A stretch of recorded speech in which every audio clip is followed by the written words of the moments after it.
bem-vindos ao Fractal Revisa. Hoje a gente vai dar uma revisadinha num tópico importantíssimo da trigonometria, que é a trigonometria no triângulo retângulo. Então, vamos lá para você conseguir aí fazer uma prova com excelência. Gente, trigonometria no triângulo retângulo já fala, estamos trabalhando dentro de um triângulo retângulo, que é aquele triângulo que tem uma hipotenusa e dois catetos. Lembra daquilo? Precisa saber, hein? Dois tópicozinhos, duas coisinhas que são importantes, que sabendo esses dois, você vai conseguir fazer a prova muito bem feita. As três razões trigonométricas, seno, cosseno e tangente, e aí tem a formulazinha de cada uma, né? Seno é o cateto oposto sobre hipotenusa, cosseno é o cateto adjacente sobre hipotenusa, e a tangente é o cateto oposto sobre o cateto adjacente. Lembrando que para você diferenciar quem é cateto oposto e cateto adjacente, depende do ângulo que você vai utilizar, né? Lembra que oposto de frente, adjacente ao lado, tranquilo?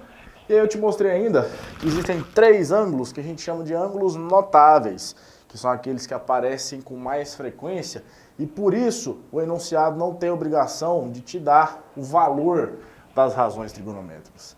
Seno, cosseno e tangente, de 30, 45 e 60, você precisa saber de cabeça, tá? O enunciado ele não tem obrigação de te fornecer esses dados. E aí a gente tem a tabelinha, né, que vocês já sabem de cabeça, tem até música para isso aqui, né? Então tem que lembrar desses valores, porque quando aparecer um desses três ângulos, você precisa saber, porque o enunciado não vai te dar, beleza? Então, gente, sabendo essas duas coisas, você está preparado para fazer a prova. Vamos lá? Vamos fazer a primeira questão da sua lista obrigatória, né? Que é o exercício de número 2. A gente vai fazer dois exercícios. O primeiro vai ser o exercício número 2, que está falando exatamente isso aqui, ó. Um estudante do curso de edificações do IFAL utiliza um teodolito para determinar a altura de um prédio construído em um terreno plano. A uma determinada distância desse prédio, ele vê o topo do prédio sob um ângulo de 30 graus. Aproximando-se do prédio mais 60 metros, passa a ver o topo do prédio sob um ângulo de 60 graus. Considerando que a base do prédio está no mesmo nível da luneta do teodolito, qual a altura deste prédio? Então, gente, isso é uma questão que ele não te fornece o desenho. Você tem que ler, interpretar e imaginar esse desenho para você poder reproduzir ele no papel, ou no meu caso, no quadro, certo? Ele me falou que a gente tem um prédio, então desenhou o prédio ali, já está pré-definido, e aí você tem um cara com teodolito. Teodolito é como se fosse uma câmera, só que ele serve para quê? Para marcar o ângulo, né? Então ele posicionou o teodolito, apontou lá para o topo do prédio, e ele estava a uma distância qualquer, que o enunciado não nos informou, e ele percebeu, né, que o ângulo feito entre o chão e o topo do prédio foi de 30 graus. Ou seja, vamos supor que esse cara está aqui nesse pontinho onde eu estou desenhando. Esse ângulo formado entre o solo e a vista, né, da pessoa, do teodolito, esse ângulozinho aqui, ele tem medida igual a 30 graus. Vamos supor que esse cara esteja no ponto A. O que ele fez? Ele aproximou do prédio 60 metros até chegar num ponto B. Vamos supor que ele esteja mais ou menos aqui, esse ponto B. E ele fez a mesma coisa, pegou o teodolito, apontou lá para o topo do prédio, e aí agora ele percebeu que o ângulo passou de 30 para 60 graus. Então aqui, ó, eu vou ter agora 60 graus. A pergunta do enunciado é muito simples. Qual é a altura do prédio? Ei, a gente fez exercício assim em sala e você sabe muito bem como é que resolve. Vamos lá? Eu te disse que sempre que esses ângulos forem 30 e 60, dá para você seguir a seguinte estratégia. Pensa comigo, meu povo. Se esse ângulo é 60, quanto vale esse de cá que eu estou pintando de roxo? Uai, esse aqui é um ângulo de meia volta, concorda comigo? Se ele é um ângulo de meia volta, ele inteiro tem que dar 180. Se aqui é 60, 120 graus. Concorda comigo? Agora pensa só. Você está vendo um triângulo aqui do lado esquerdo? Vamos chamar esse ponto aqui de ponto C, pode ser? Olha o meu triângulo ABC do lado de cá. Você sabe que todo triângulo, a soma dos três ângulos tem que ser igual a 180. Ué, já tem o 120. Já tem o 30. Lá em cima tem que ser quanto? Para chegar, né? Para completar os 180 graus, tem que ser 30 também. Opa! Dois triângulos, aliás, um triângulo com dois ângulos iguais. Qual que é o nome? Triângulo isósceles. Além de ter dois ângulos iguais, ele também vai ter o quê? Dois lados iguais. E são os lados opostos aos ângulos. Então, se esse cara vale 60, você pode afirmar, sem medo de ser feliz, que esse lado aqui também vai ser 60 metros. Agora ficou lindo. Sabe por quê? Porque olha para esse triângulo aqui, ó, que eu vou pintar ele de roxo. Tá vendo esse triângulo aqui? Esse triângulo é retângulo. Ó, esse ângulo aqui é 90 graus, porque aqui é a altura do prédio. Você tem o ângulo de 60, você tem a hipotenusa e quer descobrir o cateto que oposto. Ei, hipotenusa, cateto oposto. Qual é a fórmula que você usa? Seno. Então quer dizer que seno de 60 graus, que é o ângulo que ele te forneceu, é o cateto oposto, que no caso a gente chamou de H, sobre a hipotenusa, que é sempre o maior lado do triângulo oposto ao ângulo de 90, que a gente descobriu que vale 60. E o seno de 60? Seno de 60, raiz de 3 sobre 2. Raiz de 3 sobre 2 é igual a H sobre 60. E aí, como é que resolve? Multiplica, cruzado. 2 vezes H, 2H. 60 vezes raiz de 3, 60 raiz de 3. Esse 2 está multiplicando, passa o quê? Dividindo 60 raiz de 3 dividido por 2. O 2 com 60 sobrou 30. Então eu achei a minha altura.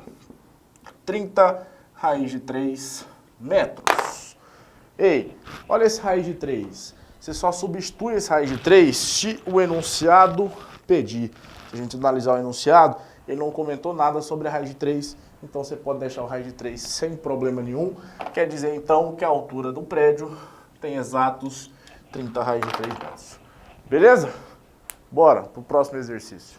Exercício número 11.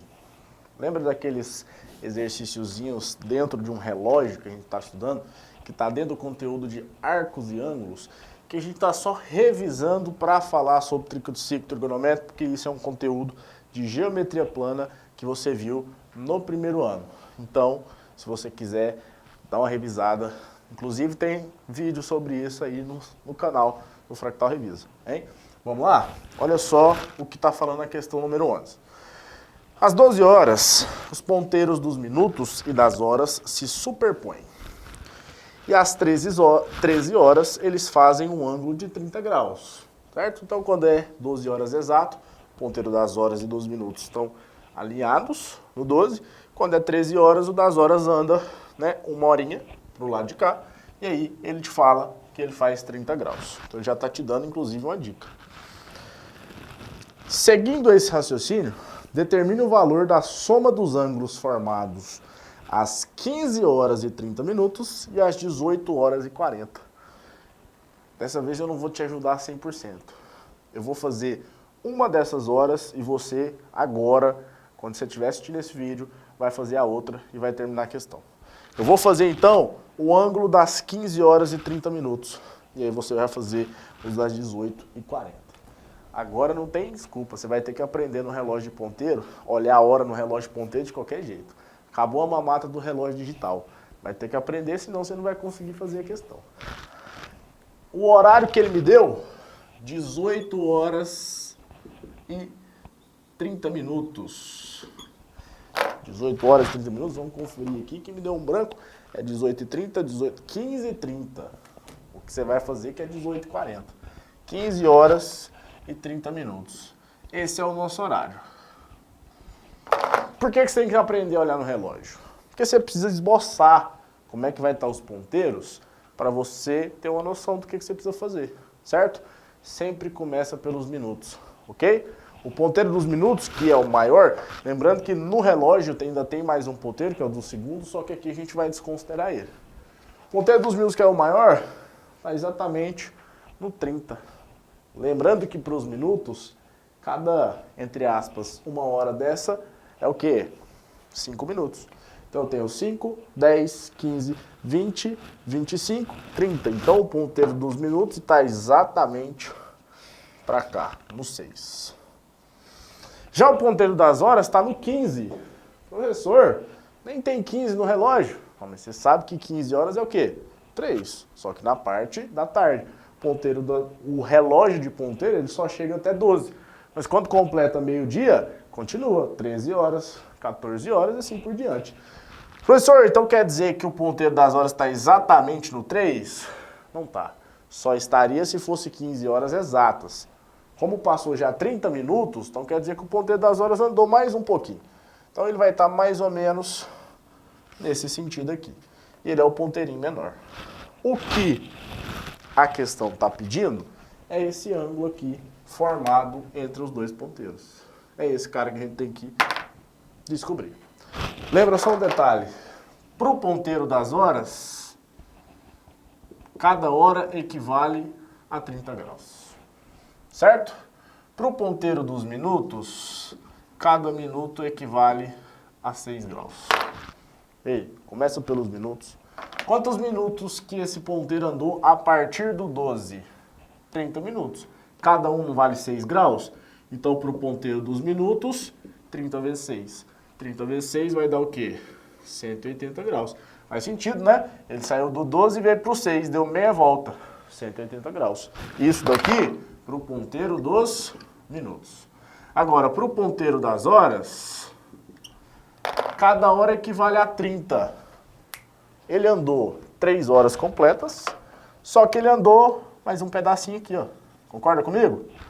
Mas vamos calcular primeiro das horas completas. Se ele andou 3 horas completas e cada hora vale 30, então faz 3 vezes 30 para mim. 3 vezes 30 vai dar 90 graus.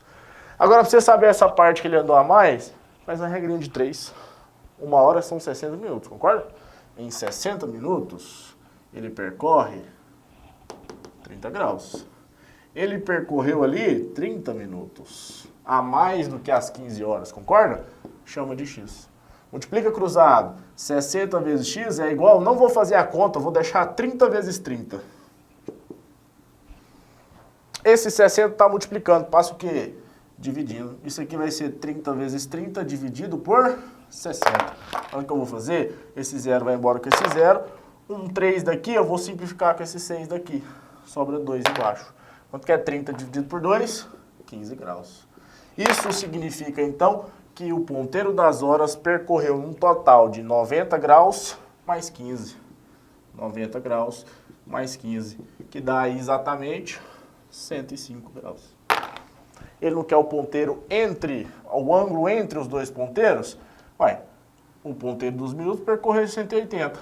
O das horas, 105. Se achar esse ângulo aqui, faz esse total, que é o dos minutos, menos o das horas. Então, o meu ângulo, vamos chamar esse ângulo aqui de alfa para facilitar. O meu ângulo alfa é 180 menos 105, que vai dar exatamente 75 graus. Usa o mesmo raciocínio e faz o das 18h40. Depois você vai simplesmente somar esses dois ângulos. Beleza? Então, por hoje é isso. Boa sorte na sua prova. Valeu, até a próxima.